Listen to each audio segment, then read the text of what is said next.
नमस्कार, question our में आपका स्वागत है। मैं हूं आरिश अजहर आपके साथ और शुरुआत करते हैं। जी हां, सूत्रों के हवाले से खबर है कि उत्तराखंड में मंत्रिमंडल विस्तार में बड़ा फेरबदल देखने को मिल सकता है। खबरों की माने तो पिछले साल केंद्र में हुए बड़े मंत्रिमंडल विस्तार की तर्ज पर ही राज्य में भी बड़ा विस्तार किया जा सकता है, जिसमें कई दिग्गजों की छुट्टी हो सकती है और नए चेहरों को एंट्री भी मिल सकती है। भाजपा आलाकमान मंत्रिमंडल विस्तार की योजना को अंतिम रूप देने की तैयारी में जुटा है, ये खबर है। और उम्मीद की जा रही है कि नवरात्र के बाद मंत्रिमंडल विस्तार होने की लगभग संभावना है। इस बारे में मुख्यमंत्री पुष्कर सिंह धामी और प्रदेश के अध्यक्ष महेंद्र भट्ट से अलग अलग फीडबैक भी लिया गया है। सूत्रों के अनुसार आला कमान राज्य में सरकार के कामकाज में सुधार लाने और हाल ही घटनाओं से बिगड़ी छवि को बदलने के लिए बड़ा बदलाव कर सकती है।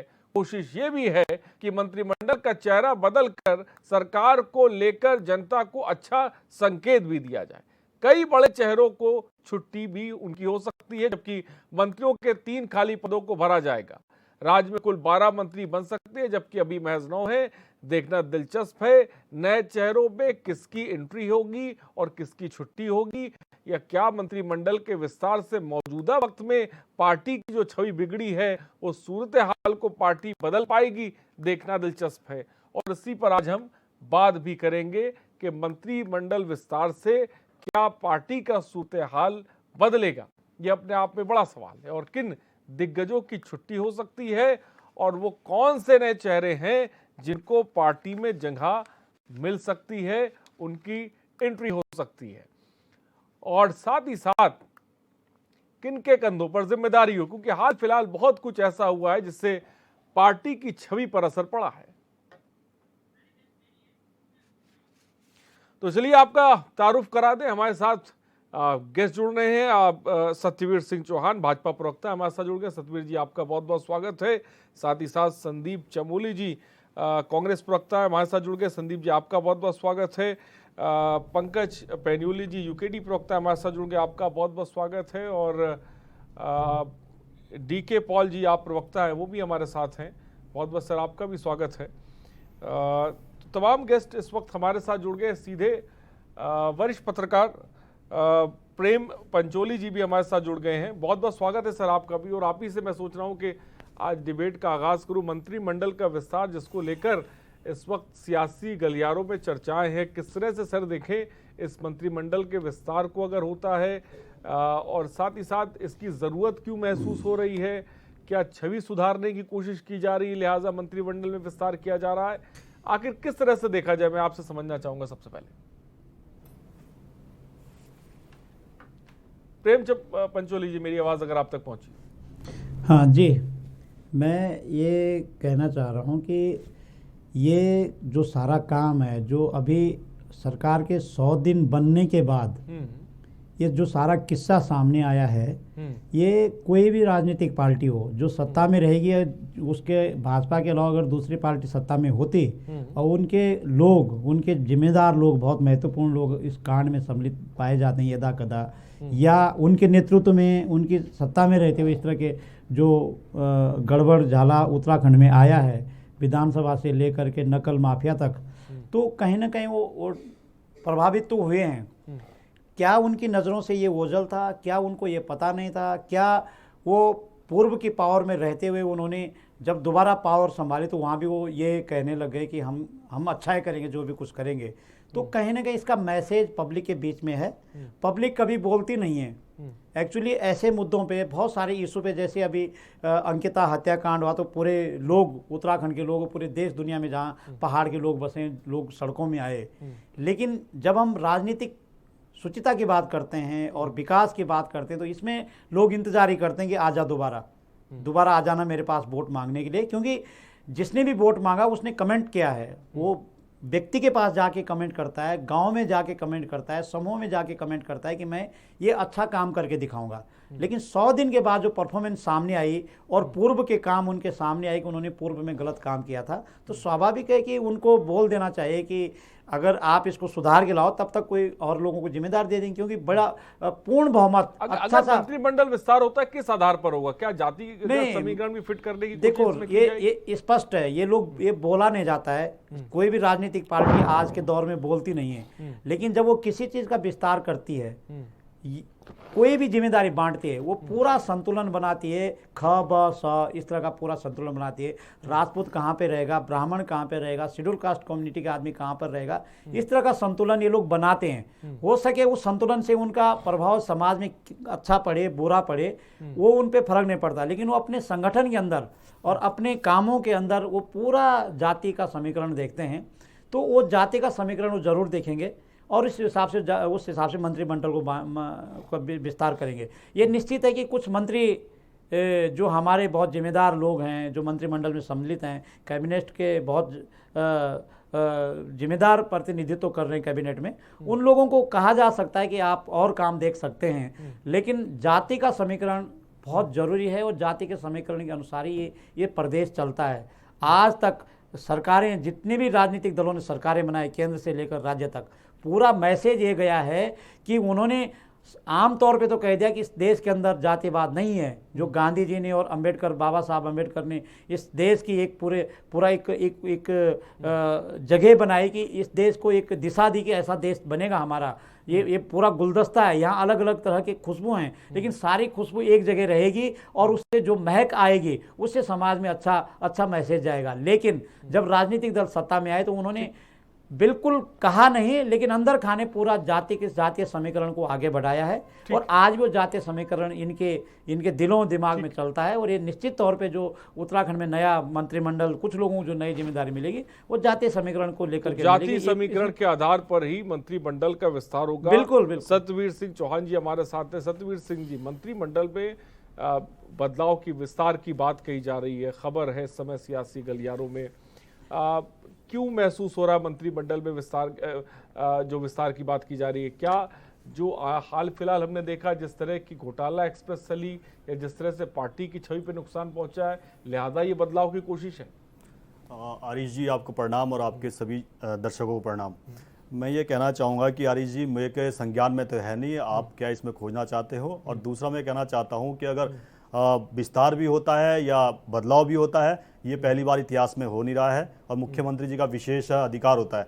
हमारा केवल ध्यान है जिस काम के लिए हमें जनता ने चुना है उस काम में हम लगे हुए हैं। सेवा, सुशासन, गरीब कल्याण के अंत्योदय के मार्ग पे चलते हुए उसको हम निरंतर कर रहे हैं। आप कल का फैसला देख लीजिए, नंदा गौरे देवी के अंदर जिस प्रकार से एक मुश्त उनको रिलीज किया गया फंड और डायरेक्ट उनके खातों में किया गया, यह है हमारी पारदर्शिता, यह है डिजिटल इंडिया। सुन लीजिए, मेरा सुन लीजिए, पूरा सुन लीजिए, यह है हमारा डिजिटल इंडिया और ये हमारा डिजिटल उत्तराखंड जो मोदी जी ने भी दिया है। आज उस पद पर चल रहे हैं। आज वो स्थिति नहीं है कि कोई देश का प्रधानमंत्री बोले कि 1 रुपया केंद्र से चलता है और राज्य तक पहुंचते पहुंचते 15 पैसा रह जाता है। आज 1 रुपया चलता है तो 1 रुपया उसके खाते में जाता है। दूसरा मैं कहना चाहूंगा कि उत्तराखंड में एक विषय बनता था, अन्य प्रदेशों में ये विषय रहता है कि जो गन्ना जो किसान है उनका जो पैसा है उसको ट्रांसफर समय पे नहीं हो पाता है या कई दशकों तक लटका रहता है। 141 करोड़ का जो उनका पैसा था वो सारा का सारा उनके खाते में दे दिया गया बिना कोई करप्शन के। दूसरा में आप तारीफों की बात कर रहे हैं, वो भी तो बात करिए, जो घोटाला एक्सप्रेस चली उत्तराखंड में उसके बारे में तो जिक्र कर दीजिए। हमारी सरकार पारदर्शिता के अनुसार काम कर रही है। हमारे संज्ञान में अगर कोई भी पारदर्शिता थी कि युवा संघों पर सुन लीजिए, मेरी बात सुन लीजिए। लोकतंत्र में सबको अपनी बात रखने का अधिकार है और हमने कभी किसी की बात को दबाया नहीं है और उनकी बात को सुना है। उसी के अनुसार हमने फैसले भी सुने हैं। उसी के कारण है कि उत्तराखंड में आपको बता दूं कि यही मिथक रहता था कि एक सरकार जाएगी दूसरी सरकार आएगी और अगर जो आती थी उसके भी आंकड़े पूरे नहीं होते थे, वो भी गठजोड़ की सरकार बनाती थी। मगर हमारी ही सरकार है, वो अपने विकास के कार्यों पे गई और जनता ने चुना और आप वो आंकड़ा नहीं जो गठजोड़ का होता था, हमने उससे कहीं आगे जाके किया है। और दूसरा बता दूं मैं, स्वास्थ्य के क्षेत्र में 207 से अधिक ऐसे जांचें हैं जो निःशुल्क हो रही है। हमने उनके जो गरीब जनता थी उसके जो जेब पे बोझ पड़ता था उससे मुक्ति दिलाई। और आप मैं अगर अभी की बात कर दूं, जन आरोग्य के माध्यम से 60,000 से अधिक ऐसे गरीब परिवार है और ऐसे और लोग भी है जिनको की हमने उस दायरे में लाके उनका जांच का प्रशिक्षण किया और 28 लाख से अधिक डिजिटल आईडी है। हाल फिलहाल जो हुआ उससे छवि को नुकसान पहुंचा है? देखो हमारा ध्यान मात्र उस और है कि किस प्रकार से जो इतनी जनता ने तारीफें आपने बता डाली, लेकिन आपको ही नहीं लगा कि छवि को मैंने नुकसान एक पहुंचा? भी हाईकमान को लग गया, लेकिन मुझे लग रहा आपको नहीं लग रहा। हरीश जी आप एक भी ऐसा फैक्ट उठा के बता दीजिए जो मैंने देखा है, आपको बताया है और तथ्य के साथ बताया, अगर वो कहीं भी गलत है। अगर 28 लाख से अधिक हमारी डिजिटल आईडी बनी है आयुष्मान के अंतर्गत, और आज मैं आपको आज के अखबारों का बता दूं और आपके और भारतीय जनता पार्टी का स्पोक पर्सन होते बताता हूं, आज के अखबारों में छापा है कि आयुष्मान के लिए किस प्रकार उत्तराखंड की तारीफ की गई है, किस प्रकार से उसको नवाजा गया है। ठीक है, ठीक है, ठीक है। हमारे साथ कांग्रेस प्रवक्ता संदीप चमोली जी। संदीप चमोली जी, मजबूत टीम बनने जा रही है, कैसे मुकाबला करेंगे? अजहर जी, सबसे पहले तो आज के अखबारों की जो प्रमुख खबर है वो इस पहाड़ की बेटी जो अंकिता थी उसको न्याय दिलाने की प्रमुख खबरें अखबार में छपी हैं। शायद ये आप सबको बात हो। सबसे पहले तो आपके चैनल के माध्यम से जिन आरएसएस के दरिंदों ने, जिन भाजपा के बड़े नेताओं ने के पुत्रों ने उस गरीब की बेटी को मारने का कारण क्या है, उस बेटी की उस निर्मम हत्या के विरोध में मैं उनकी फांसी की आपके चैनल के माध्यम से मांग करता हूं। अब अजहर जी, बात रही सरकार की, तो ये मंत्रिमंडल विस्तार नहीं है। ये एक मंत्री जिसको हटाने की चर्चा राजनीतिक गलियारों में है, प्रेमचंद्र अग्रवाल जी, उनको इसलिए हटाया जा रहा है कि विधानसभा में उनके द्वारा नौकरियां बेची गई और जो बेच नहीं पाए वो अपने लोगों को दी। एक दूसरे जो मंत्री हैं धन सिंह रावत जी, उनको हटाने की चर्चा राजनीतिक गलियारों में, शायद मेरी बात से भाजपा प्रवक्ता बड़े भाई को छोड़कर बाकी सब लोग सहमत हों, उनको हटाने की चर्चा है। इसलिए कि इस प्रदेश में अगर यूके SSSC के बाद सबसे बड़ा कोई घोटाला हुआ है अजहर जी, तो वो सबसे बड़ा घोटाला जो है वो सहकारिता में है। अगर उसकी आज भी राज्य सरकार CBI जांच कराए तो इस प्रदेश का सबसे बड़ा घोटाला जो होगा वो सहकारिता घोटाला होगा। दूसरा जो घोटाला होगा वो माननीय धन सिंह रावत जी ने इस प्रदेश में उच्च शिक्षा में किया है, यूनिवर्सिटियों में अपने मान्य चहेतों को नौकरी देने का काम किया है। तीसरी जो हमारी मोहतरमा है, हमारी जो रेखा आर्या जी हैं, कल छुपते छुपाते जो अंकिता के घर रात्रि में पहुंची अंधेरे में तो पहाड़ में कहते हैं कि या तो बाघ आता है या शेर आता है या भालू आता है, पंचोली भाई को अच्छे से पता है, या रात को चोर चक्के आते हैं। और रात में किसी तरीके से हमारी बहन वहां पहुंची, तो हमारी बहन ने पहुंचने के बाद भी उस परिवार की स्थिति अजहर जी अगर आप देखते, उस परिवार से मैं स्वयं मिलने गया, उसके पिता के आंखों के आंसू बता रहे थे और रोते रोते वो कह रहे थे कि मेरी बेटी इसलिए रोजगार तलाश रही थी कि वो चाहती थी कि यहाँ 2 कमरे बना सके। अजहर जी, गांव के आखिरी कोने में जंगल किनारे वो पहाड़ी परिवार अपना जीवन बसर रेखा आर्य जी गई थी। सरकार की तरफ से उनके द्वारा क्या घोषणा की गई? और मंत्रिमंडल विस्तार करना हो सकता है भाजपा का एक अपना निजी अधिकार है। एकदम सही कहा बड़े भाई ने कि मुख्यमंत्री का विशेष अधिकार है, लेकिन साथ ये मानिए कि पूरा प्रदेश यूके SSSC के मामले में जो नौकरियां बेचने का काम इनके नेताओं द्वारा किया दहक रहा है, और अंकिता के मामले में पूरा देश दहकने का काम कर रहा है, जिसकी जिम्मेदार तत्कालीन सरकार है। ठीक है, हमारे साथ यूकेडी प्रवक्ता भी है। पंकज जी, क्या लगता है आपको? एक तरफ मंत्रिमंडल विस्तार है, इसको यूकेडी किस तरह से देखती है, और वही अगर टीम मजबूत बनती है तो कैसे आप जिसे कह सकते हैं सामना करेंगे? देखिए अजय जी, सबसे पहली बात तो ये है कि जैसा भी संदीप जी ने बोला कि ये मुख्यमंत्री का विशेषाधिकार है। वो 1 बदलें, 2 बदलें, 4 बदलें, पूरी कैबिनेट बदलें, नए लाएं, पुराने रखें, वो उनका विशेषाधिकार है। इस प्रदेश की जनता इस सरकार से क्या चाहती है, ये ज़्यादा महत्वपूर्ण है। और ये सरकार, मेरे को याद आता है जब चुनाव चल रहा था तो राजनाथ सिंह जी ने एक मंच से बोला था कि मुख्यमंत्री 1 बदले, 2 बदले, लेकिन कार्यशैली में कोई बदलाव नहीं होगा, और ये हमारी सरकार है जो मुख्यमंत्रियों को चेंज करती है। ठीक है, आपके पार्टी का मामला है और आपके मुख्यमंत्री का विशेषाधिकार है, लेकिन उनका क्या? जिन महिलाओं के दम पे ये राज्य बना है, उनका 30% आरक्षण का क्या? उन युवाओं का क्या जिन्होंने यहाँ पे लाठी डंडे सब कुछ खा के, ये प्रदेश हमको मिला था यूपी से इसलिए अलग नहीं आए थे कि हमारी राजधानी लखनऊ से उठ के देहरादून आ जाए। हमारे लोगों के हक हुकूक, हमारे लोगों की नौकरियों पे जो डाके पड़ते थे, हमारे स्वास्थ्य सुविधाओं में जो कमियां थी, एंड तक जो राज्य सरकार की योजनाएं नहीं पहुंचती थी, उसके लिए ये उत्तराखंड राज्य हमने अलग मांगा था। आप यूके SSC के मामले में देख लीजिए, जनता नहीं कह रही कैबिनेट चेंज करो, जनता कह रही है CBI जांच दो। पहाड़ की बेटी जो अंकिता के साथ जो हुआ और जिस निर्लज्जता के साथ बीजेपी के पूर्व राज्य मंत्री पैरवी करते रहे, उसमें उसके पिता जो हैं आरोपी के जो पिता हैं, वो जिस तरीके से इनकी मित्र पुलिस उनकी सेवा भक्ति करती रही वहाँ पे, ठीक है, वो पटवारी को आज चौथे दिन के बाद आपने निलंबित करा है, जिसकी वजह से ये सारा केस पेंडिंग हुआ। किसने अंकिता कांड की हम बात करें, तमाम पार्टियों के ट्विटर हैंडल सूने पड़े हुए थे बिल्कुल। आप क्या बात कर रहे हैं अजय जी? आप देखिए लक्ष्मण झूला पुलिस चौकी पे यूकेडी के कार्यकर्ता, यूकेडी के महिला विंग के लोग वहां पे जब गए हैं, जब उन्होंने वहां पे हंगामा और धरना प्रदर्शन करे हैं, एम्स में देखिए, एम्स में यूकेडी के लोग थे, उसके घर पे यूकेडी के लोग थे। परसों रिस्पना से और घंटागढ़ तक जो जन आक्रोश रैली निकाली है कल 11 बजे, वो यूकेडी के लोगों ने करी है। कल मुख्यमंत्री और डीजीपी से मिलने का काम कर रहे हैं यूकेडी के प्रदेश अध्यक्ष ने। इसमें सीबीआई जांच लाई जाए और बीजेपी के जितने लोग हैं, एक सेकंड मेरी बात को पूरा होने दीजिए। फिर देखिए, इसमें जो अंकिता का जो मामला है उसमें हमें जांच, एसआईटी की जांच हो जाए। ये सारी चीजों को लेके उत्तराखंड की जनता आपसे मांग रही है। और सबसे बड़ा जो आपकी सरकार की नाकामियों की वजह से जो हमारा राज्य आंदोलनकारियों का 10% का जो क्षितिज आरक्षण है, उसके ऊपर जो कुठाराघात इनकी सरकार और इनकी कैबिनेट ने करा है, आप 10 कैबिनेट बदलिए, लेकिन ये काम जो जनता के हैं ये पहले कीजिए। सतवीर जी, एक तस्वीर आप दिखा रहे हैं, एक तस्वीर यूकेडी दिखा रही है। हरीश जी, मैं कहना चाहूंगा कि आज के आपके विषय का टॉपिक क्या है, डिबेट का, आप बता दीजिए। किसी ने बोला हो बता दीजिए। आपने भी उसमें सहयोग करा, उन्होंने ट्विटर हैंडल का। अगर यही विषय था तो ये विषय देते आप आज।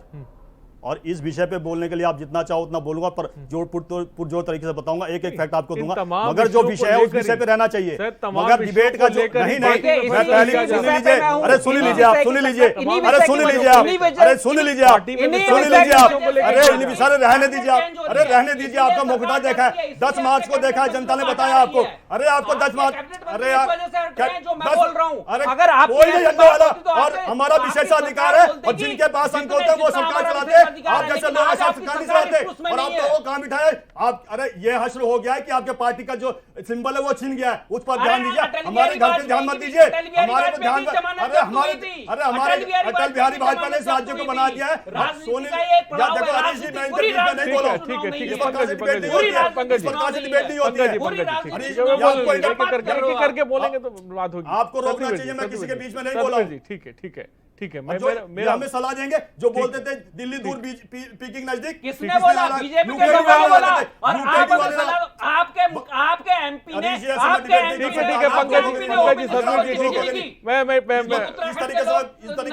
मैं डीके पाल जी के पास जा रहा हूँ, आप प्रवक्ता हैं, काफी देर से बैठे हुए। ठीक है, ठीक है, मैं आऊंगा। आपको ये तय करना होगा कि आपको हरीश ये तय करना होगा, आपने भी सुर से सुर मिलाया कि डिबेट का विषय क्या है, आपको ये तय करना होगा। डिबेट का अरे आपसे बात नहीं कर रहा हूं मैं, आप शांत रहिए, आप शांत रहिए, आपसे बात नहीं कर रहा हूं, आपसे बात नहीं कर रहा हूं, आप शांत रहिए। पाल जी के पास चलते हैं। ठीक है, सतवीर जी, रुक जाइए। आपका पाल डीके पाल जी क्यों नहीं आएंगे? पंकज जी, ऐसे बात नहीं हो पाएगी, ऐसे बात नहीं हो पाएगी, ऐसे बात नहीं हो पाएगी। बोलते दिल्ली देखिए, अगर आप सतवीर जी, डीके पाल जी बोले मंत्रिमंडल विस्तार को लेकर आम आदमी पार्टी क्या सोचती, बोलिए। गोद में खेल रहे थे आज, आपकी ऑडियो डाउन हो चुकी है, आप लोग बोल रहे सुनाई नहीं पड़ रहा। ठीक है, ठीक है, बोलिए। देखिए पाल जी, बोलिए, आप जल्दी समय से बोलिए, पर विपक्ष में आपको बोलना पड़ेगा भाई। हरीश जी, याद कर लीजिए। ठीक है, ठीक है, ठीक है सतपाल जी, ठीक है, डीके पाल जी, पर्सनली मत लीजिए चीजों को डिबेट में। जो दिया है वो कोई नहीं दे सकता। ठीक है, देखिए ऐसा है ना, मैं हरीश जी इस बात डीके पाल पर, जी थोड़ा तेज बोले, आपकी आवाज नहीं आ रही, थोड़ा सा तेज बोले, मैं चाहूंगा। देखिए हरीश जी ये बात ऐसी है, मेरा आपसे निवेदन है हरीश जी, 10 मार्च को निर्णय आया। मैं चौहान जी की बात को आगे बढ़ा देता हूँ, खुश रहेंगे, वो खुश हो जाएंगे, जरा सुन लीजिए। 10 मार्च को रिजल्ट आया, किसी को 3.5% मिला, किसी को 47 विधानसभा मिली, किसी को 19 मिली। लेकिन जब रिजल्ट के बाद में, मुख्यमंत्री शपथ लेने के बाद में, आपको महीनों लग गए मंत्रिमंडल को बनाने में। ध्यान से सुनने की कोशिश करिएगा। आज 6 महीने होने को हैं। आज 6 महीने में इनके मंत्रिमंडल का कोरम पूरा नहीं हुआ। और कोरम क्यों नहीं पूरा हुआ? देखिए, जो इन्होंने वादे किए थे, हमारे भाई साहब चौहान जी बड़े बड़े जोश में बोल रहे हैं बहुत, लेकिन सरकार भी अगर जोश में काम करके दिखा रही होती तो आज इनको गला फाड़ के अपना गला जीभ निकाल करके जिस तरह कोशिश कर रहे हैं ये, वो निकालने की जरूरत ना पड़ती। इनका बहुत बड़ा मैनिफेस्टो है और कोई गारंटी नहीं दी थी इन्होंने, खाली मैनिफेस्टो जारी किया था, इनको बम्पर बहुमत मिला है। आज 6 महीने बाद फिर बधाई देना चाहता हूं इनको, लेकिन बधाई के साथ साथ आप मंत्रिमंडल बनाइए, आपका विवेकाधिकार है, आपका स्वयं का अधिकार है, आप कुछ भी करिए, लेकिन ये विवेकाधिकार 6 महीने तक क्यों सोए रहे आप मुख्यमंत्री जी? कौन से जंगल में आप कौन सी चौकीदारी कर रहे थे आप प्रधानमंत्री जी की तरह? क्या आपने हमारे राज्य की कौन सी ऐसी काम को किया? बहुत ईमानदारी से बताइए। उपनल के कर्मचारी, संविदा के कर्मचारी, हम 108 के कर्मचारी, उन पर कौन सी नीति आपने बना दी? अभी तक कोई नीति नहीं बनाई, किसी को परमानेंट नहीं किया। आज भी वो अपनी तनख्वाह के लिए और तमाम चीजों के लिए लड़ रहे।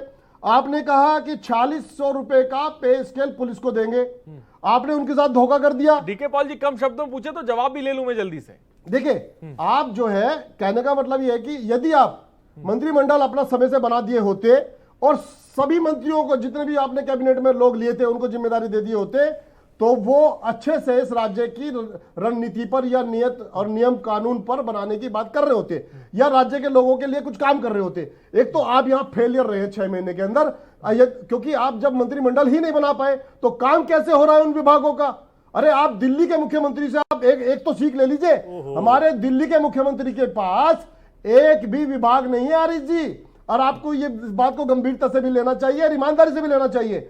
और बाकी इनकी मॉनिटरी कौन कर रहा है? हमारे दिल्ली के मुख्यमंत्री मॉनिटरी कर रहे हैं कि भाई जिसको विभाग देंगे उससे पूछेंगे तुमने क्या किया, तुम्हारी क्या जिम्मेदारी थी, उसको निभाया नहीं निभाया। अरे इनके तो अपने विभाग इतने सारे हैं मुख्यमंत्री जी के, अभी तक ये 6 महीने में अपने सारे विभाग में इनकी फाइल हो, इन्होंने फाइल भी खोल के नहीं देखा होगा। तो कैसे किस प्रकार से काम चल रहा है? बगैर मंत्रिमंडल के कैसे काम चल रहा है? 12 में से 9 बने हुए कैसे काम चल रहा है? तो ये राज्य का दुर्भाग्यपूर्ण है, राज्य के लोगों का सतवीर जी बता दी कैसे काम चल रहा है, क्या हवाई बातें हो रही है, कैसे काम चल मैंने रहा है? आपको स्वास्थ्य के भी बताया, 207 से अधिक निःशुल्क जांचें हो रही है, 28 लाख से अधिक आयुष्मान के डिजिटल आदि है, उसके माध्यम से सबका इलाज हो रहा है। और जन आरोग्य के माध्यम से 60,000 से अधिक, अभी वो चल रहा है प्रोग्राम, जन आरोग्य के माध्यम से 60,000 से अधिक लोगों का चेकअप हुआ है। दूसरा नंदा देवी गौरा के अंदर कल जिस प्रकार से एक मुश्त उनका ट्रांसफर किया गया है। दूसरा, अभी रुक जाइए, अभी रुक जाइए, अभी कॉल खोलता हूँ आपकी।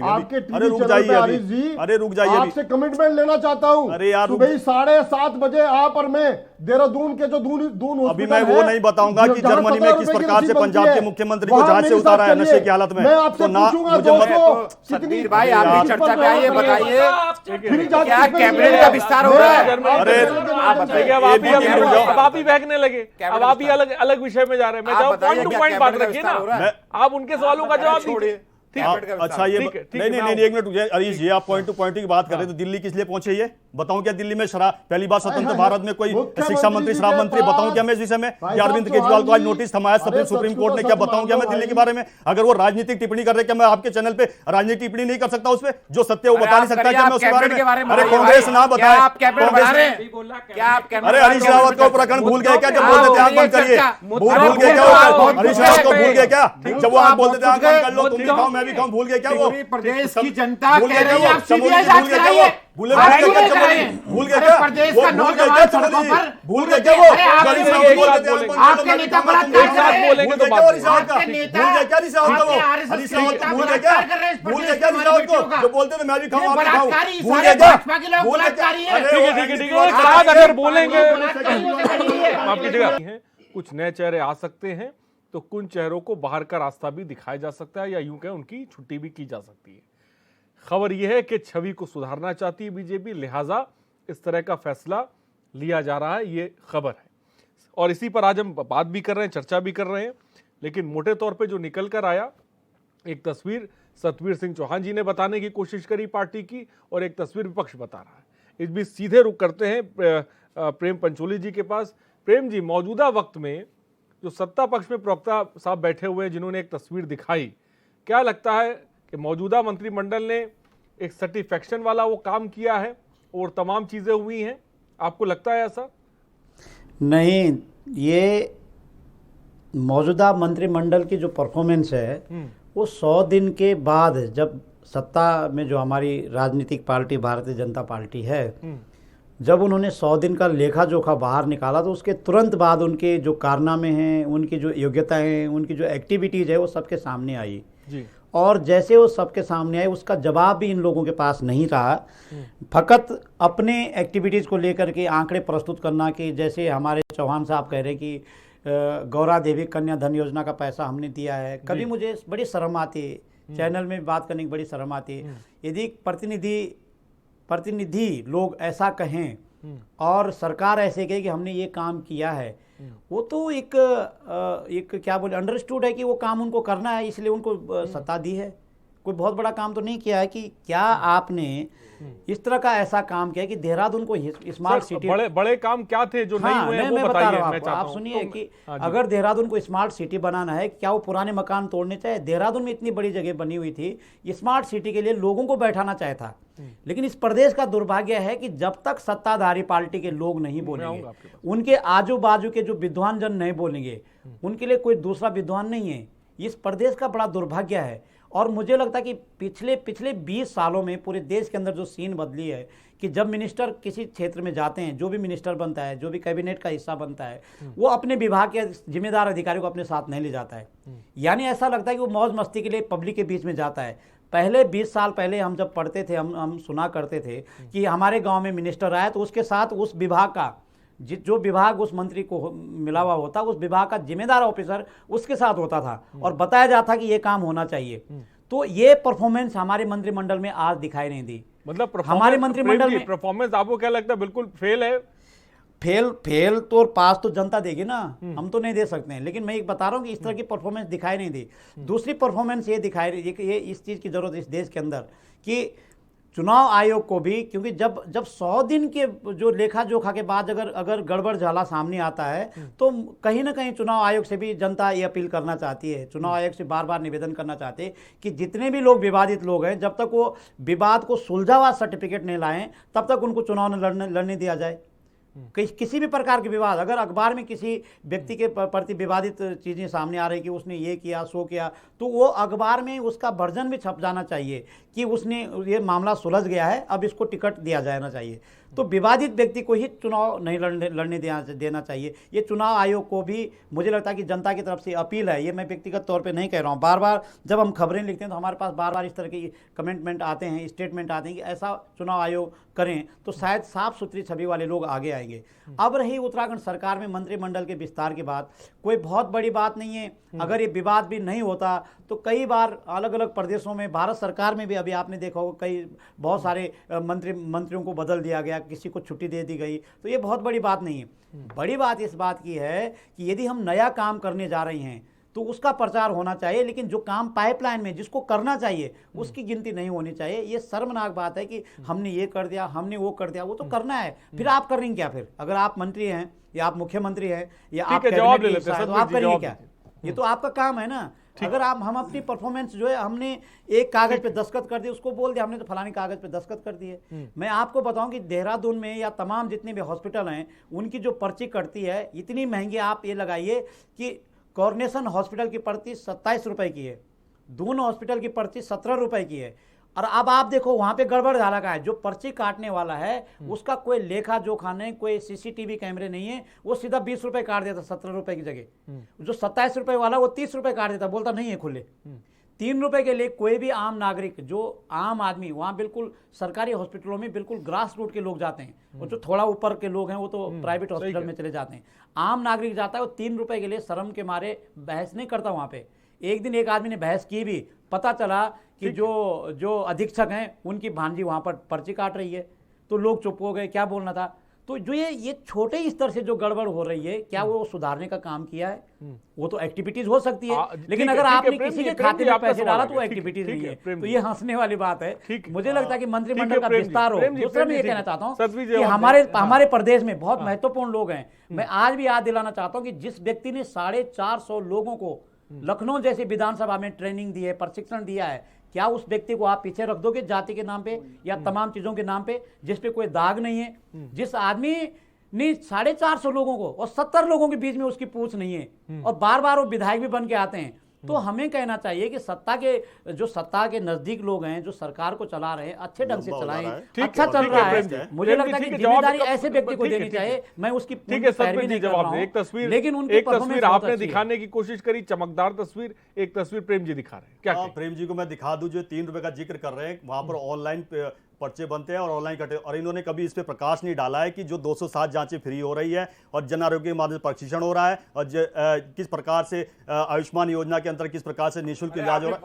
अरे रुक जाइए यार, अब चमोली आप रुक जाइए, आपका अरे आप ही बोल लीजिए, इन्हीं से बुलवा लीजिए, इन्हीं से बुलवा लीजिए, मैं बोलूंगा फिर मैं इन्हीं से बोल लीजिए। इनके बाद में आप ही के पास जवाहरलाल नेहरू पे बुलवा लीजिए, इनके बाद गांधी बुलवा लीजिए, इनके बाद में आप ही के पास गांधी बुलवा लीजिए, सोनिया गांधी, इनके बाद में आप ही के पास जिस परिवार के गुलाम है उससे बुलवा लीजिए। ठीक है, संदीप जी, इनके बाद में आप ही के पास मैं बलात्कारी नेताओं और रईस रावत के मैं आपके बलात्कारी नेताओं पे बोलूंगा। संदीप जी ऐसे बात लेके अर्जुन सिंह से लेके क्वात्रो जी से लेके सब पे बुलवा लीजिए, लेके करके बुलवा लीजिए, सब पे बुलवा संदीप जी लीजिए। मैं चाह रहा हूँ हकीकत बयां करिए। यहाँ मंत्रिमंडल के परफॉर्मेंस की बात कंट्रोल हो रही है, क्या आपको लग रहा है 10 मिनट की चर्चा में ठीक है। ये 207 जांचें, ये आयुष्मान कार्ड, इसके अलावा अगर बड़े अगर आप मुझे बोलने दोगे तो मैं बोलने पाऊंगा। अगर ये ऐसी प्रकार से चलाना है, ये नाटक इसी प्रकार से चलाना है, डिबेट में तो नाटक शुरू चलाइए। कांग्रेस पार्टी खुद तमाशा पार्टी है, तमाशा पार्टी है कांग्रेस पार्टी, इसलिए इनका ये स्थिति है और इनका तमाशा पूरा उत्तराखंड ने देखा और ये स्थिति है। और अभी राष्ट्रपति के चुनाव हुए, इनको आज तक ये नहीं सर्च कर पाए कि जो उनका क्रॉस वोटिंग हुई उसको ढूंढ पाया आज तक। इनके महामंत्री से लेकर सारे आज की स्थिति है कि सब भागे जा रहे हैं। और इनको बताइए कि ये आप सीबीआई जांच कब करा रहे हैं? यूके त्रिपुरा सीबीआई जांच जो है नेशनल हेराल्ड में चल रही है, वो फेस कर लो जरा पहले, उसको फेस कर लो। ईडी की जो फेस हो रही है ना, उसको फेस करिए। वो रॉबर्ट वाड्रा जो पीतल बेचता था, आज करोड़ की प्रॉपर्टी बना के, अरबों की प्रॉपर्टी बना के, जो रॉबर्ट वाड्रा जो पीतल का काम करता था, ठीक है, उसके ऊपर बिठाइए, तब बात करना यहाँ पर जमोली सतबीर जी। और घोटाला एक्सप्रेस को लेकर भी क्या, एक तस्वीर बहुत खूबसूरत आपने दिखाई है, लेकिन हकीकत भी तो, हकीकत को लेकर क्या कहेंगे? जो घोटाला एक्सप्रेस अभी हाल फिलहाल उत्तराखंड में देखी हमने, युवा देखा सड़कों पर उतर आए, सीबीआई जांच की मांग करने लगे, वो भी तो तस्वीर बताइए, उसको लेकर क्या सोचते हैं? एक चीज और अपडेट कर देता हूं मैं, लोक सेवा आयोग के माध्यम से अभी कैलेंडर निकला है। उत्तराखंड का 22 साल का इतिहास उठा लीजिए, किसी हमारी भी सरकार रही है, औरों की भी सरकार रही है, किसी ने लोक सेवा आयोग के अंदर समूह की भर्ती कराई तो कहां जाएंगे? वो हरीश रावत बताएंगे, वो हरीश रावत बताएंगे, और कुंजवाल बताएंगे, हरीश रावत और कुंजवाल बताएंगे। कुंजवाल क्या चले जाओ, कुंजवाल क्या चले जाओ, अरे कुंजवाल के घर पे जाके चले जाओ, एक धरना जा कुंजवाल क्या जाके जाओ, एक कुंजवाल के आगे जाके धरना दो जरा। कुंजवाल के यहाँ पर कोई कांग्रेसी तो मेरे यहाँ पर आयोग भर्ती नहीं करा, कौन करेगा? कि कोई कांग्रेस को मेरे घर पे आए, आपकी कोई पानी का गिलास तो पिलाओ जरा, जो इतना कोस के मुझको गालियां दे रहे हैं। बुला रहे हो कुंजवाल जी, जाओ जरा कुंजवाल जी के घर, बुला रहे हो आप उधर चुनाव में, बुला रहे हैं, जाओ जरा, बुला रहे, रोज बुला रहे कुंजवाल जी। और बच्चों की तरह आप चैनल पे चर्चा कर रहे हैं, चर्चा आप कर रहे हो, बच्चों की तरह कौन कराएगा? मैं आऊंगा, ठीक है पंकज जी, सुन लीजिए आप, मैं आऊंगा, मैं आऊंगा, मैं सतबीर जी, हाँ वो आपको बताएंगे, कुंजवाल जी बताएंगे, कुंजवाल जी हरीश रावत बताएंगे, वो जो आप बोलते थे आंख बंद करके। पंकज जी आप क्या बोलेंगे, जल्दी से बोले। देखिए हरीश जी, मैं अपने कोई वक्त पे सही से नहीं रख पा रहा हूं, और ये आपकी जिम्मेवारी है कि सबको जब मैं सुन रहा हूं तो आपको औरों को मुझे सुनना चाहिए। मैं चाहूंगा कि जायज सवाल पूछा जाए, उन मुद्दों की बात करी जाए, परफॉर्मेंस की बात करी जाए, ताकि हकीकत वो सामने निकल कर आए। ठीक है, यूके पंकज आरएस जी, देखिए मैं ना अपने बीजेपी के मित्र की ही बात को आगे बढ़ाऊंगा और उन्हीं के पॉइंटों पे बात करूंगा। मेरी कौन सी बात बढ़ाओगे? आपने कहा, आप सुन तो लीजिए, मैं आपकी उसके जवाब हम लें, उसके जवाब हम बात ही कर रहा हूं। आपने कहा कि हमने आयुष्मान कार्ड बनाए। देखिए भैया, कार्ड बनाने से कोई इलाज नहीं मिलता है। मैं प्रोफेशनली डॉक्टर हूं, मुझे सरकारी अस्पतालों के पीएचसी और सीएससी लेवल, मेरा जवाब सुन लेना आप। हाँ मैं सुनूंगा आपका जवाब। पीएचसी उंगली रख लेना, फिर उंगली नहीं रखूंगा, मैं बताऊंगा आपको, मैं आपको बताऊंगा। जैसे मैं सुन रहा हूं ना, धैर्य से सुन लेना। बिल्कुल सुनेंगे। पीएचसी और कम शब्दों में, हाँ मैं बता रहा हूँ, ज्यादा नहीं, बिल्कुल कम शब्दों में बताओ। देखो मैं बताता हूँ, इंडियन मेडिकल सिस्टम में 3 टियर का हेल्थ सिस्टम होता है, प्राइमरी, तो सेकेंडरी और टर्सरी और सुपर स्पेशलिटी। इनके सुपर स्पेशलिटी हॉस्पिटल की अगर आप उठा के देखोगे लिस्ट, तो 30 से 40% डॉक्टर ही हैं, 60% खाली है। पीएससी की अगर आप उठा के देखोगे तो पीएससी में 70% लैक है, जो कि पहाड़ी क्षेत्रों में, और यहाँ जितने भी इनके डॉक्टर जो हैं अपॉइंट होते हैं, वो सारे अटैचमेंट पे देहरादून बैठ जाते हैं। अगर प्राइवेट अस्पताल में जाके आदमी करवा रहा है 5 लाख का इलाज, उससे ज्यादा हो गया तब। और प्राइवेट अस्पताल में आपको देहरादून की लिस्ट दे दूंगा, जिसमें से जो आपके टॉप के अस्पताल हैं वो आम जनता को एंटरटेन ही नहीं करते हैं, उन तक पहुंचने के लिए या तो आपके स्वास्थ्य मंत्री का फोन जाना चाहिए या आपकी कोई पकड़ होनी चाहिए। दूसरी बात, क्यों सरकार को आज इस कंडीशन पे आना पड़ा है कि वो अपने मंत्रिमंडल को चेंज करने का, या अफवाह है, सच्चाई है, क्यों ये बात उठी है? क्योंकि रिसेंट पास्ट में जो इस गवर्नमेंट की नाकामियां, फेलियर हर मुद्दे पे ये दिखा है, वो उस वजह से इसको अभी इस सरकार को चेहरा मुंह छिपाने के लिए, जैसे त्रिवेंद्र रावत की नाकारा सरकार के बाद इन्हें 3 मुख्यमंत्री चेंज करने पड़े थे, वही कारण आज है कि आज ये सरकार को अपने मंत्रिमंडल में चेहरा मुंह, जनता से मुंह छिपाने के लिए। ठीक, अब जवाब ले लेते हैं सतबीर जी। जवाब मैं आपको मुंह छुपाने के लिए ये अरीश जी मंत्रिमंडल का आपको एक लाइन में जवाब देता हूं। हमको नहीं, लोकतंत्र में आपके दर्शक भी बैठे हुए हैं, वो भी जानना चाहते हैं। लोकतंत्र में सबसे बड़ी अदालत होती है जनता की अदालत। उसने 10 तारीख को फैसला सुना दिया है कि हमारी नाकामियां क्या थी और हमारे विकास के क्या रास्ते थे। और दूसरा मैं बता दूं, इतिहास में, और सुनो, मैं पहले भी आपके शुरू में ही कहा कि पहली बार ऐसा नहीं हो रहा है कि अगर मंत्रिमंडल के अंदर विकास हो, मगर अभी तक ऐसी कोई चर्चा नहीं है। और दूसरा मैं इनको बता दूं, अभी अखबार का नाम बोले ना, हिंदुस्तान अखबार का 1 महीने की पहले की खबर उठा लेना, पहली बार उत्तराखंड राज्य के अंदर, जो कि इस विचार के साथ बनाता है कि इसकी भौगोलिक परिस्थितियां बहुत खतरनाक है, पूरे जितने भी हॉस्पिटल्स हैं वहां पे डॉक्टरों की तैनाती जो उसकी क्षमता है उससे ज्यादा हो गई है। अगर नहीं हुआ तो मैं इस बात का आरटीआई लगा दीजिए। अरे आरटीआई आप लगाइए, मैं तो आंकड़ा दे रहा हूं, हिंदुस्तान अखबार का नाम भी बता रहा हूं। हिंदुस्तान अखबार गलत है। अरे हिंदुस्तान गलत है। मैं आपके बीच में नहीं बोला, मैंने बोला था आप उंगली रख लेना, उंगली रख लेना। मैंने बोला था कि मैं आपके बीच में नहीं बोला, यही आपकी परेशानी है। मैं आपके उसी समय बोला था उंगली रख लेना। आप बोलिए। तो मैं ये कह रहा हूं, 1 महीने का पहले का अखबार उठा लेना, हिंदुस्तान का, उसने ही छापा है। हिंदुस्तान कोई बीजेपी के दफ्तर से नहीं चलता। और दूसरा मैं बता दूं, यहां जितने भी पैनलिस्ट बैठे हैं, किसी का भी संगठन नहीं है। जिस प्रकार का संगठन है हमारे यहां, अगर जिसके अरे यार सुन लीजिए, अरे सुन लीजिए। और अभी चमोली जी आपकी एक बात बताता हूं, अभी इन्होंने 10 मार्च 207 जांचे, इसके अलावा कुछ और बताओ। अरे रुक जाओ, 10 मार्च के अलावा कुछ और बताओ, अभी कुछ बताओ। सीबीआई जांच के बारे में बताओ, रुक जाओ, अभी बलात्कारी नेताओं के बारे में बताओ, अंकिता के बारे में कुछ बोलो। सबसे बलात्कार बोलना है वो बोलो, महिला आरक्षण पे कुछ बोलो, इस प्रदेश में बेरोजगारी पे कुछ बोलो, युवा सड़कों पे कुछ बोलो, इसके अलावा कुछ बताओ। ठीक है, ठीक है। मैं बार बार आपसे निवेदन कर रहा हूं, डिबेट ऐसे नहीं चलती है। पहली बार डिबेट में नहीं। अरे सबसे ज्यादा आप बोले भाई, चिल्लाने से सबसे ज्यादा मेरा कहने का मतलब है, सत्यवीर जी आप सही हैं तो आप धीमे ही बोलेंगे तो आपकी बात पहुंचेगी। बात वो नहीं, बात मुद्दे की है। अगर आपके पास कोई तथ्य है तो आप उसको रखिए। अच्छा, ये मेरा तथ्य है कि परिसंपत्तियों का विवाद था, 95% अपनी परिसंपत्तियों का, अभी 100 करोड़ से अधिक जो पूर्ण निस्तारण हो गया है रोडवेज का, 100 करोड़ जो पूरा पैसा आ चुका है। और दूसरा आपको बता दूं, इस स्मार्ट सिटी की अभी पंचोल जी ने बात करी है, 500 स्थानों पे 200 से अधिक कैमरे लग चुके हैं। और रुक जाइए ना, स्मार्ट सिटी का 4 टॉयलेट थे, 2 टॉयलेट आपके परेड ग्राउंड पे बने, 2 अन्य स्थानों पे बने। और सुन लीजिए, अरे यार उस दिन प्रदेश की बात कर रहे थे, आपको यहीं पे नाक रगड़नी पड़ी थी या चैनल में, यहीं पे नाक रगड़वाई थी आपकी मैंने, पूरे प्रदेश की बात कर रहे थे। चमोली भूल गए क्या? यहीं पे नाक रगड़वाई थी। जब गलत आंकड़े दे रहे थे, जब गलत आंकड़े दे रहे थे, यही आपकी वो डीके पॉल जी को पूछना चाहते हैं। आप लोग की ऑडियो डाउन हो गई है, आवाज नहीं पहुंच पाई है, ऐसे बात नहीं हो पाएगी। नहीं देखिए, ठीक है सतबीर जी, चमोली ऐसे बात नहीं हो पाई, ऐसे बात नहीं। डीके पॉल जी आप क्या पूछना चाहते हैं? डीके पॉल जी के पास कोई भी कैबिनेट, ठीक है, डीके पॉल जी भी कुछ पूछना चाहते हैं। ठीक है, डीके पॉल जी। कोई भी कैबिनेट जब अस्तित्व में आती है तो उसके विभाग बांटे जाते हैं, और विभाग बांटे जाते हैं तो उनको काम करने की छूट दी जाती है कि भाई आपको विभाग दे दिए हैं और आप अपने क्षेत्र में जाके काम करिए। अब मैं भाई, भारतीय जनता पार्टी की सरकार जो इस राज्य के अंदर झूठ का पुलिंदा है, और उनके प्रवक्ताओं की तो कोई बात ही नहीं है। वो किस प्रकार के कैसे वो आकलन जो है पब्लिक के सामने, आपके इतने महत्वपूर्ण टीवी के सामने रखते हैं, बहुत दुर्भाग्यपूर्ण है। भाई चैलेंज के साथ में बात करिए।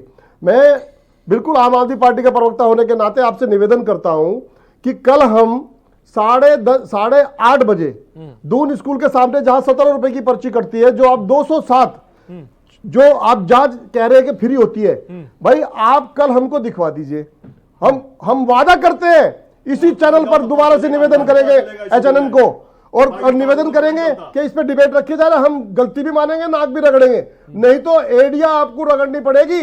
आप समझ लीजिए बात को, क्योंकि जो जितना झूठ का पुलिंदा आप बोल रहे हैं वो दुर्भाग्यपूर्ण है इस राज्य के लिए, उन लोगों के लिए जिसके लिए राज्य के लोगों ने ये सपना देखा था और जिसके लिए राज्य ने मांग करी थी। उन बहनों ने जब स्वास्थ्य की जो समस्या थी जो पहले 22 साल पहले थी, आरिफ जी आज भी जो की तो है, आज भी हमारी बहनें गांव से ऊपर तक लाने के मतलब पक्की सड़क तक लाने के लिए परसों में अपनी जान दे देती है। आज भी हमारे अस्पताल जर्जर हैं, आज भी हमारी व्यवस्थाएं डॉक्टरों की वहां पूरी नहीं है, आज भी हमारे कंपाउंडर तो भूल जाइए, नर्स तो भूल जाइए, डॉक्टर की बात कर रहे हैं।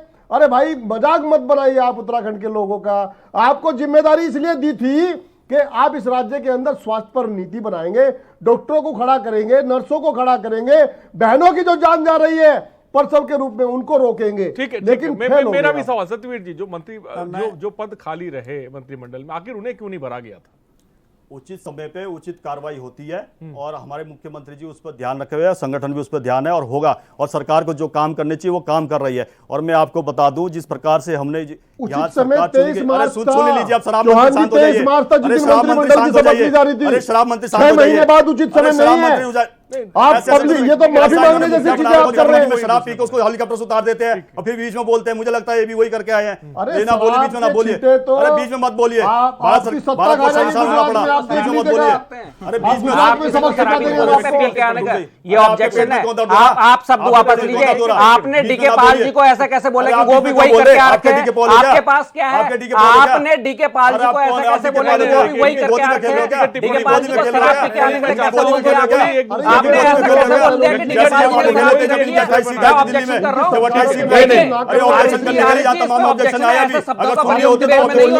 इनकी बातों में ज्यादा जाने की मैं जरूरत नहीं है, डॉक्टर आपको साहब। बिल्कुल फाइनल कमेंट के लिए पढ़ रहा हूं। लोग हैं, ठीक है ये बेहुदा लोग हैं। डीके पाल जी आज ऑर्डर पढ़ लीजिए किस प्रकार डीके से पाल माफी जी मांग रहे दिल्ली के मुख्यमंत्री जब सुप्रीम ठीक कोर्ट है। ने प्रकार लगाई है, पढ़ लीजिए उस ऑर्डर को। ठीक मुख्यमंत्री केजरीवाल को किस प्रकार की प्रेम चमोली जी, प्रेम चमोली जी, प्रेम चमोली जी, प्रेम चमोली जी, प्रेम चमोली जी, मेरा सवाल है, मेरा सवाल सुन लीजिए। मेरा सवाल आपसे ये और आम आदमी क्या सुचिता लगता की है? बात ना करे, ठीक है जो सर, जिसके ठीक है, खिलाफ ठीक है, आपकी बात आगे घोटाले बढ़ो। में खड़ी थी उसकी अब गोद आगे में बढ़ो। जाकर सरकार ठीक है, बनाई ठीक इन्होंने है, वहां पर अच्छी दिल्ली बात है, में, वो तो हुई। यहाँ के सुचिता की बात ठीक कर दी है। प्रेम चमोली जी, जी। मंत्रिमंडल का विस्तार आपको क्या लगता है कि इसमें जो ये बात सामने निकल कर आ रही है कि कुछ लोगों की एंट्री होगी, कुछ की छुट्टी दी जाएगी, क्या लगता है वो कौन से नाम होंगे? हाँ, और बिल्कुल। खासकर जातीय समीकरण किस तरह का फिट करने की कोशिश की जाएगी? बिल्कुल बिल्कुल, ये मेरा प्रेम जी वाले में आऊंगा, बिल्कुल, मैं आऊंगा। ये यहाँ पर मैं आता हूँ, ऑब्जेक्शन है इस पे। नहीं जातीय समीकरण तो देखिए, जातीय समीकरण तो और पार्टी बैठाने की कोशिश हमारे यहाँ करती है, कभी इसमें जाति का वो नहीं लिया, ऐसा नहीं, हम ऐसा सेवा सुशासन और गरीब ठीक है, कल्याण देखो, के ये- चलते हुए सबको प्रेम साथ जी, लेते हैं। प्रेम जी बोले। चौहान जी, ये मैं ये कह रहा हूँ, ये दिलचस्प मोड़ में है कि जब नया मंत्रिमंडल बनेगा, कुछ लोगों को अब तो ये लगभग मेरे ख्याल तय है कि कुछ लोगों को कहा जाएगा कि आप कुछ दिन आराम करिए और अपनी और जिम्मेदारी को निभाइए। कहना चाहूंगा और मैं एक कि एग्जांपल हमारे दूंगा, मैं आऊंगा, फाइनल कमेंट इस दूंगा। प्रदेश में एक एग्जांपल है कि एक विधायक अपनी रिजर्वेशन सीट से जीता बम्पर वोटों से, और जब वो सीट ओपन हुई, रिजर्वेशन वहां से हट गया, तो वो विधायक अगर वहां से दोबारा चुनाव लड़ते तो वो दोबारा भी बम्पर वोटों से जीतते, चाहे वो किसी भी पार्टी का होता। वहां से उनको हटा करके ऐसी जगह पटका जहां उनको कोई जानने वाला नहीं था, वहां भी वो जीत गए। वो शेड्यूल कास्ट का व्यक्ति था, शेड्यूल कास्ट का जनप्रतिनिधि था, आज भी वो सत्ता में दोबारा तिबारा विधायक हैं, वो कैबिनेट के भी हिस्सा भी रहे हैं। तो जातिवाद आप देखिए कि किस तरह से पार्टियों के अंदर भरा हुआ है। तो जो नया मंत्रिमंडल बनेगा, निश्चित तौर पे मैं तो दावा के साथ कहता हूं कि उसमें पूरा जातीय समीकरण बैठाया जाएगा। बिना जातीय समीकरण को ये मामला आगे नहीं बढ़ने वाला। दिलचस्प मोड़ यहाँ पर है कि जब हमारी सरकार की पहली कैबिनेट बैठी और पहला सेशन चला, हाउस सेशन चला, उसमें सत्ता के ही विधायकों ने सवाल खड़े किए और जिनसे सवाल किए अपने ही लोगों से, वो सवाल निरुत्तर हुए। तो ये कैबिनेट की परफॉर्मेंस यहीं पे दिखाई दी कि ठीक है, आपने एक महीने में बहुत ज़्यादा तैयारी नहीं की, पर आपने तो होमवर्क करना चाहिए था कि यदि मेरे से कोई सवाल पूछे, पब्लिक की तरफ से कोई सवाल आए, जनप्रतिनिधियों की तरफ से कोई सवाल आए, क्योंकि वहां तो विधायक कम शब्दों में तो वो जवाब देना चाहे था। तो कैबिनेट की परफॉर्मेंस वहीं पे दिखाई दी कि जब निरुत्तर हुए हैं, तो वहीं पे एक अंदाजा लगाया गया था कि आने वाले दिनों में कैबिनेट बदलेगी वहीं पर। लेकिन 100 दिन के बाद एक घपला सामने आया।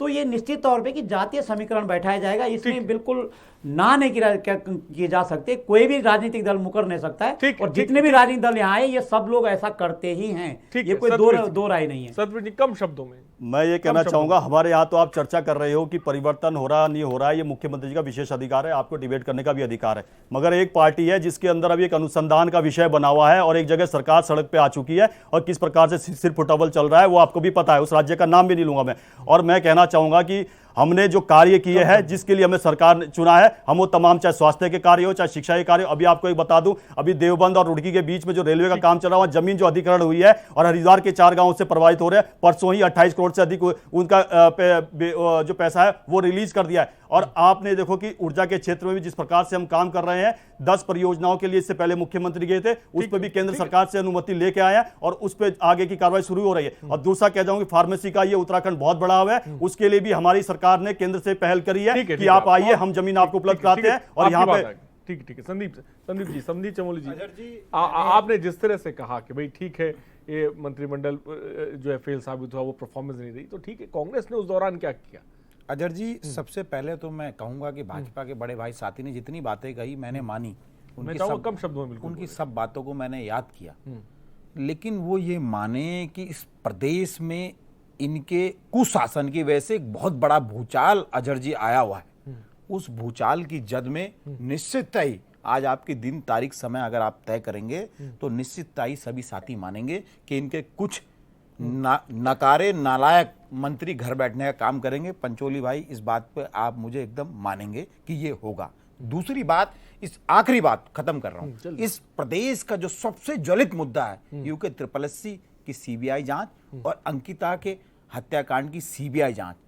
सरकार अगर अब भी नहीं जागी तो 10 तारीख जो बार बार गिराने का काम करती है, इनके शायद कभी भी ठीक इनके कार्यकाल में 10 तारीख वापस नहीं आ ठीक है। पंकज जी, फाइनल कमेंट, मंत्रिमंडल बनता भी है तो किन मुद्दों पर जो विशेष ध्यान देने की जरूरत है? देखिए अजहर जी, ये मंत्रिमंडल चेंज क्यों हो रहा है, इसके कारण अभी सब लोगों ने गिनाए हैं और बीजेपी के प्रवक्ता बहुत बात कर रहे हैं स्वास्थ्य की। मैं इनको एक चीज़ याद दिला दूं कि 3 महीने से नर्सिंग जो स्वास्थ्य की रीड है, नर्सिंग के पेपर जो है लगातार पीछे होते जा रहे हैं। आज तक नर्सिंग के वो पद नहीं भरे गए, जो एक हॉस्पिटल को चलाने के लिए मिनिमम बेयरिंग चीज होती है। दूसरी बात, देखो मंत्री बदलना मुख्यमंत्री का काम है, लेकिन क्या मुख्यमंत्री को 6 महीने में अपनी गलती का एहसास हो गया कि मंत्री चेंज करने पड़ रहे हैं? और क्या देखो, मुझे कोई फर्क नहीं पड़ता कि इनके मंत्री कौन है, क्योंकि इनको चलना है दिल्ली से। ये है शतरंज के मोहरे, राजा भी है, वजीर भी है, चोर सिपाही भी है और घोड़ा भी है, लेकिन इनको चलाने वाला जो पीछे है वो दिल्ली बैठा हुआ है। तो इन लोगों से ज्यादा कुछ होगा नहीं। ठीक है, कोई भी कैबिनेट चेंज। ठीक है, डीके पॉल जी, कम शब्दों में मैं चाहूंगा कि आप भी। मंत्रिमंडल कैसा भी बने, लेकिन वो मंत्रिमंडल इस राज्य की मूलभूत बातों पर नियम कानून बनाएगा, नीति बनाएगा, स्वास्थ्य पर नीति बनाए, पानी पर नीति बनाए, हमारी जड़ी बूटियों पर मजबूत नीति बनाए, पर्यटक पर नीति बनाए, युवाओं पर नीति बनाए, बहनों ने जो नशा नहीं रोजगार की बात कही थी उस पर नीति बनाएंगे, तो किसी भी मंत्रिमंडल को बनने का कुछ फायदा राज्य के लोगों को जाएगा। ठीक है, मंत्रिमंडल कोई भी, ठीक है, मंत्रिमंडल ऐसा बने कि परफॉर्मेंस मिले, जिससे प्रदेश तरक्की करे, यही सब चाहते हैं। फिलहाल बहुत बहुत शुक्रिया सतवीर जी हमसे जुड़ने के लिए, संदीप जी आपका बहुत बहुत शुक्रिया, प्रेम जी आपका बहुत बहुत शुक्रिया, डीके पॉल जी आपका शुक्रिया, पंकज जी आपका भी बहुत बहुत शुक्रिया। तो देखना दिलचस्प होने वाला है, मंत्रिमंडल विस्तार नवरात्र के बाद होगा। कौन से चेहरे हैं जो अंदर आएंगे, कौन से चेहरे हैं वो बाहर आएंगे, और खासकर इसमें किस तरह का समीकरण फिट करने की कोशिश की जाएगी, इस पर भी नजर हमारी रहेगी। क्वेश्चन आवर में फिलहाल इतना ही, बने रहिए हमारे साथ। नमस्कार।